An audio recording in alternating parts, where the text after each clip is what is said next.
Everybody, Questwise here, and today I want to talk about something that's been very intriguing to me as of late. And I'm going to give you a little bit of background into why this is intriguing to me to start this off. And then we'll go down to the table and I'll kind of show you some of the ways I want to emulate this. But this is solo role playing. This is playing role playing games by yourself. And as a background to this entire idea, and this is something I want to explore throughout the year, in addition to the sort of back to basics idea, it's kind of a side sort of video. But when I first learned how to play role-playing games, it was my cousin's best friend had introduced us to Heroes Unlimited by Palladium Books.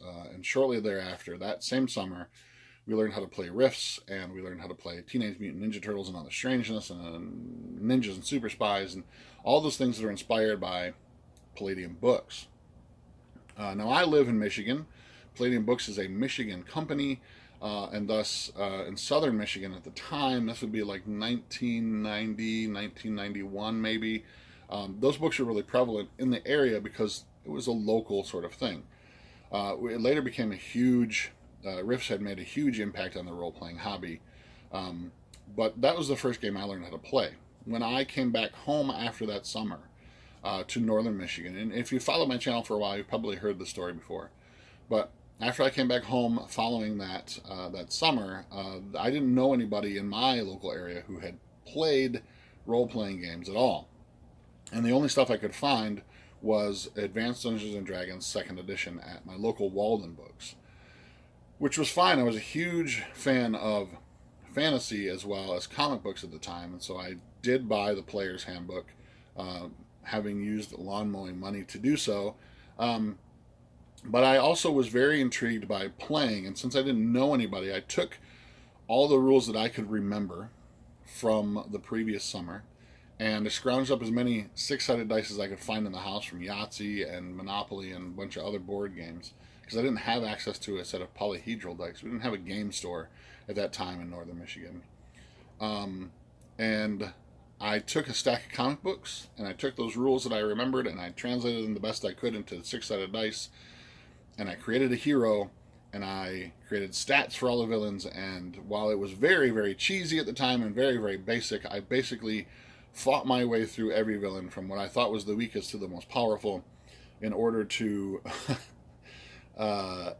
embarrassing to say, but it's very early in my role-playing career. I fought my way to capturing and achieving, becoming avatar of whatever. It was goofy, and at the time, though, I was very intrigued by getting that experience, that role-playing experience, the storytelling experience by myself. Shortly thereafter, I found a group to play D&D with, and went on. I graduated from high school, went down to college. Of course, there were tons of people to play with there. After that, came back home, found regular groups, and so solo role-playing went the way of whatever. Until about a year or so ago, I started to discover that there were other people out there who still really enjoyed solo role-playing, and that was via the YouTube channel. As I started the Questwise channel and I began to experience and explore other YouTube providers and stuff, I came across people like Artichoke Dip and Me, Myself, and Die, and Geek Gamers. These are all people who focus on solo role-playing.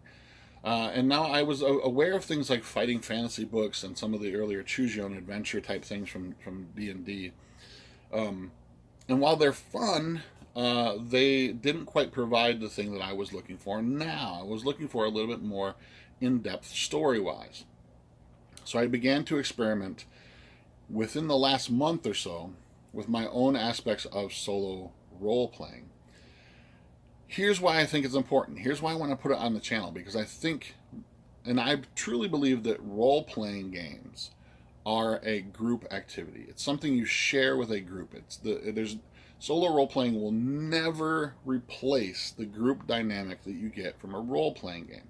But here's what I found, and here's why I think it's important. As a game master, I find that solo role-playing gives me a way to explore some themes and some games that I haven't explored before with a group. And that maybe I want to with a group, but want to know a little bit more about myself and my storytelling skills and exploring certain aspects of the game that I can do by myself, fuddle my way through these ideas, and then once I'm comfortable with them, excuse me, I can bring them to a table and it doesn't seem to be such a clunky mechanic. So, with that being said, I've explored some new game systems by myself. I have explored some new storytelling methods that I've wanted to try out. I have sort of discovered things about myself and storytelling and writing via solo role-playing that I'm able to do and garner a bit of more confidence with those things before I actually bring them to a table with a group of friends. Then it doesn't seem so clunky. It doesn't seem so time-consuming. It doesn't seem so awkward at the tabletop that I've already sort of worked my way through all the kinks in this stuff.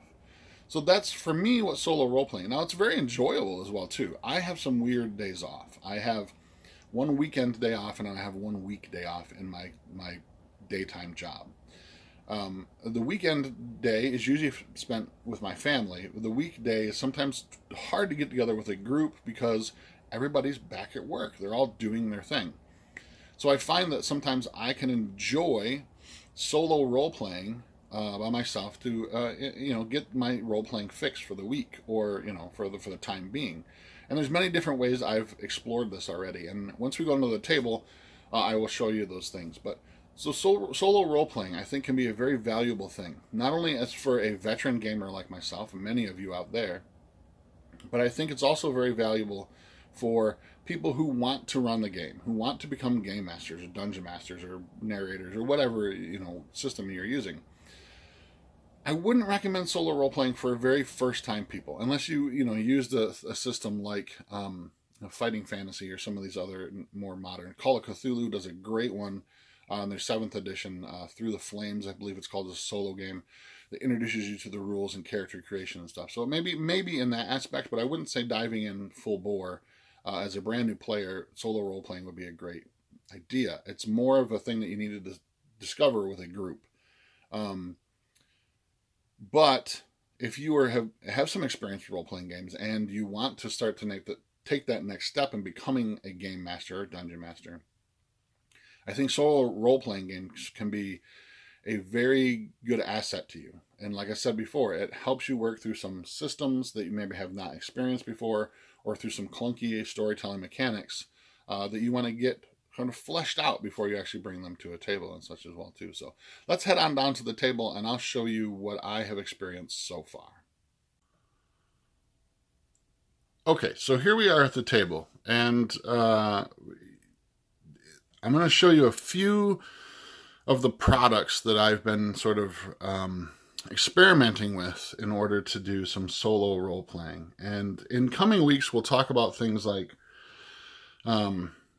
character creation and building a story and things to do those kind of things. Now, one of the things that I have ordered but I haven't received yet, and I have it on PDF, but one of the things that comes up a lot when I watch a lot of these other channels about solo role-playing is that you need an oracle, or a game master emulator is what they're called, sometimes referred to as oracles. And what they are is a collection of charts and rules and stuff that allow you to emulate fate in a game, answer questions for you. So one of the charts that provides are yes and no answers to questions which might be very certain or not very certain, or unlikely, those kinds of things. So whenever you encounter a situation where you're not sure, say you come to the gates of a castle and there are guards there, and you want to decide whether or not the guards are friendly to you or not, you would roll on one of these charts, and it would tell you whether the guards are friendly, or they're welcoming, or they're very standoffish to you. So it emulates an oracle. It drives the story forward in a way that you're not just simply creating everything. If you've watched the channel before, you've seen me talk about 4 Against Darkness before. This is a great game. This is a very fun game to play solo. It's designed to be solo, though it has rules in there for if you want to run it as a group or as a group against the game. The only drawback to this game is it's very, very dependent upon the dungeon crawl idea. And while that's fun, after a while, it becomes a little mundane. And there are tons of expansions for this and adventures and stuff as well too that break away from the dungeon crawl experience. But if for me, I want to explore some different systems, and I also want to explore some different ideas. This is very centric to a dungeon crawl idea. While I've had many hours of fun, excuse me, playing this game, again, I've used the rules for this for different other things as well too. It's very simple rules, but it is very centric to running a dungeon crawl experience. One of the first ways that I explored sort of solo role-playing was through the Arkham Horror card game.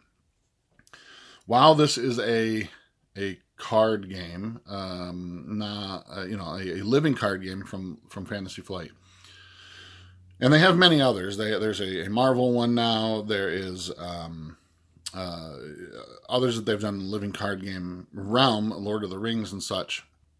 This one very much emulates a role-playing game session in that the stories are very interlinked and very fluid in their transitions between different investigations. And I enjoy this very, very much. And I've used this game to solo roleplay. And I've also used some of the ideas and some of the cards from this to help build other role-playing experiences. But it is a card-driven thing, and I wanted something that was more of a true role-playing experience in which I could, use and roll my dice.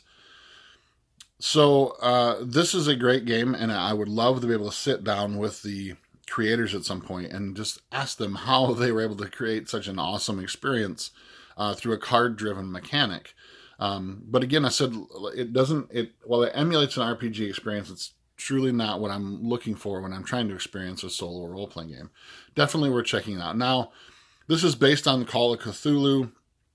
This is made by Fantasy Flight, but Call of Cthulhu by Chaosium also has some solo games as well too that I mentioned earlier that work really, really well. But again, very, very much like a choose your own adventure sort of scenario. While fun, once you've played through it once, it's the surprise element is kind of gone there as well too. Some of the other games out there that I think would work very, very well for solo role-playing would be this. This is the 5th edition Dungeons & Dragons Essentials Kit. And I say that because the rules in this they're the basic rules for the game, and they're very easy to use at a table. One of the things I found through my investigation so far of solo role-playing is that you don't want a rule system that's too crunchy, too complicated, but you also don't want one that's extremely simple as well, too.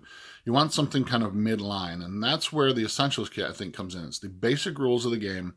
You have some simple choices like 4 classes, 4 races, that kind of an idea, but enough depth in order to help you drive a story forward or to explore a system and some mechanics in a way that is not extremely simple.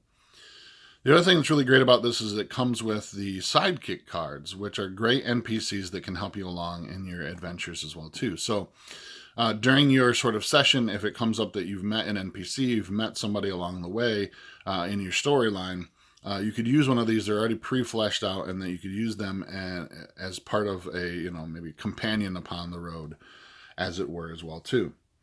One of the other games that I found really, really interesting, and this was actually introduced to me by a friend that I used to work with, and I didn't even know it existed. This is the Rain Enchiridion by Greg Stoltz. This is the role-playing game that this was based on was called Rain. And the Enchiridion is actually just the basic rules with the sort of system stripped away, or the world setting stripped away. These are very neutral rules, so that you can use them for any type of setting, any kind of game. This is really interesting because it uses a mechanic in which you decide that you want something to happen, and through one die roll, it alleviates that entire scene. So you would set up an idea of like, I want this and this and this to happen, and you gather your dice based upon your skills and your attributes and such, and you roll them, and it explains the entire scene. It's a little bit, I'll probably do a more in-depth video on this game in the future. It's a little bit more difficult to explain to you on in this video in particular, because the die roll it deals with things of like how many numbers you get that match, how high the numbers are and such as well too. But this also encapsulates things like politics and political role playing and governments, and if you wanted to run a kingdom type of a setting as opposed to just a individual character, this does that very, very well as too. And so it's interesting to me to use this maybe as a form of solo role playing, because it emulates a lot of different things. And so if I wanted to be running a character through a solo role-playing experience, but then wanted to know what's happening in the kingdom at large, I could use this same system to get those sets of ideas as well too. This is a great game for world building. It's a great game for sort of helping you emulate the solo role-playing experience as well as with a group. Highly recommended, the Rain and Kyridian. The other game that I've seen has been mentioned a lot by solo role players is Forbidden Lands, and I highly recommend this one as well too. I believe that when I actually do my actual sessions, my actual run through of a campaign, I will probably use this, mainly because it is built in such a way that it would be very easy to run as a solo game. There is a map inside that is a hex map, which is great for sort of the hex crawl experience in exploring the world. But it also has a lot of charts in here to emulate certain things like encounters on the road and encounters in certain areas. It also has something that's very interesting, and I found that this is kind of a thing. This is by Free League Publishing, by the way, and this is something that kind of goes across many of the games that they do, is that the monsters themselves have the creatures that you will encounter have a chart on each one of their statistics pages that is random. Now, you can choose from the list if you want to, but it is a random like D6 list of how they will attack and how they will respond to an encounter. So it can be one of those things that if you're solo role-playing and you don't want to try to control the monsters as well too, there's a way in which to roll for each one of these monsters that says, hey, this is the attack that they're making this particular turn, or this is how they're going to respond to this situation.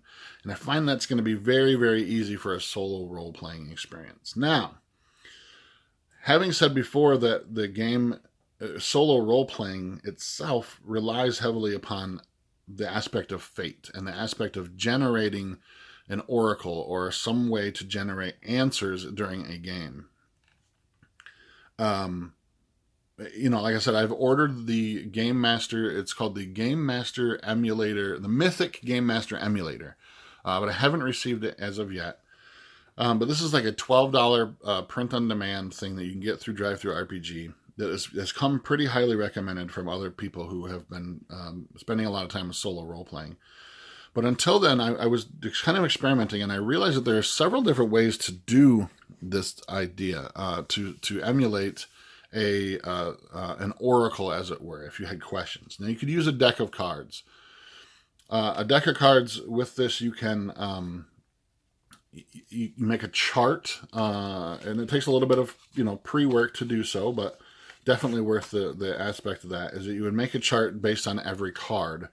So a chart of 52, and then you would simply draw a card, and based upon either its suit or its number, the height of its number, would determine sort of the outcome of the question that you're asking. So, for instance, we go back to the example of the gates of the guard, or the guards of the gate. You might shuffle these up and, ask what, are the guards friendly to me? Are they opposed to me being here? And you would flip a card, and whatever the number might be, or the suit, so hearts might be that they're favorable to me, but, the height of the card being sort of a high number, they might be a little wary. They're friendly, but they're kind of, something's wrong. So that's a kind of a way to drive some fate questions as well, too. The other aspect is rolling some dice. And this is an idea that I actually learned from Frank Menser, who was one of the godfathers of D&D on the earlier days and stuff. And not having met him personally that I've learned this, but from watching certain games that he's run, the D6 is a very powerful tool in role-playing and can be used for a lot of different things. And I've watched him use this to make decisions in games himself. So you could use a simple D6 in determining an answer. So, we might say 1 and 2 is a no answer. 5 or 6 is even if you want to get a little grittier, a 1 is an absolute no. 2 and 3 is no. 4 and 5 is yes, and 6 is absolutely yes. So if we were asking a question of like, we're in a city in the catacombs. I want to know if there are any traps in this in the catacombs that I should be aware of. And I would roll the die, and a 4 would be a yes. Okay, so I would take that and interpret that as saying, yes, there are traps here, and I need to be wary and to maybe take my time while moving through here to not set off these traps and kill myself, or try to find them and defuse them. Now, had I rolled a 6, I would say, I would interpret this to be like, yeah, there's a trap at my feet right now. I'm, in the thick of things, as it were. And vice versa, if it had rolled a 1, be like, no, there's never been any traps here. It's going to be easy to do that. There might be some locked doors, some hidden things, but as far as traps go, I'm safe in that regard. So there are different ways to sort of emulate an oracle to get answers to questions that you might have in a game. But this is something that's really, really intrigued me. And it harkens back to those days of when I was so passionate about role-playing games that I would break out some 6-sided dice from a Yahtzee set and, create characters via comic books. Wanting that experience. But now, after all these years, some 20, 30 years of me role-playing, it's come to the aspect where I want to try to explore things like Forbidden Lands. I want to explore things like D&D 5th edition, and I want to explore aspects of that and become comfortable with them before I bring them to a table, and maybe even help in world building as a sense as well too. And in further videos, we're going to go into things where we talk about ways to create encounters, ways to create storylines, plot hooks, those kinds of things as well too. So I hope you've enjoyed this. This might be a complete failure of a video, but it's something that I'm very intrigued in and something I really want to explore some more. And hopefully, if you're a game master as well too, and you're struggling with maybe a new system or some concepts of the games, this will help you as well with those things as well too. So until next time, I'm Questwise, and I am